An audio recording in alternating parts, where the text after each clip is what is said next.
শোন, এবার কিন্তু 31st নাইটে আতশবাজির মহড়া হবে, পুরো এলাকা আতশবাজির আলোয় জ্বলবে। কি বলিস তোরা? হ্যাঁ, এবার জ্বালাময় সেলিব্রেশন হবে। ঠিক আছে, তোরা থাক, আমি বাসায় গিয়ে সব প্ল্যান করে তোদের জানাচ্ছি। আচ্ছা ঠিক আছে, যা তাইলে জলদি জানাস।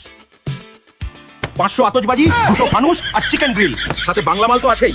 উফ, যা না হবে না, এবার পুরাই ফাটিয়ে দেবো।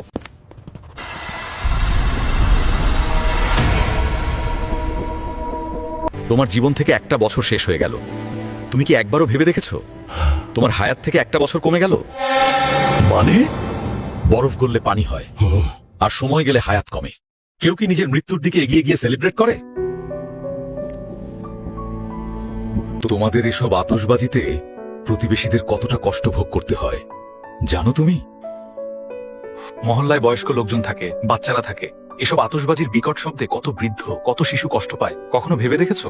তোমরা যদি মনে করো বছরের শুরুটা আনন্দে কাটালেই সারা বছর আনন্দে কাটবে, তাহলে তোমাদের সেই আনন্দে যাদের কষ্ট হচ্ছে তাদের তো সারা বছর কষ্টেই কাটবে।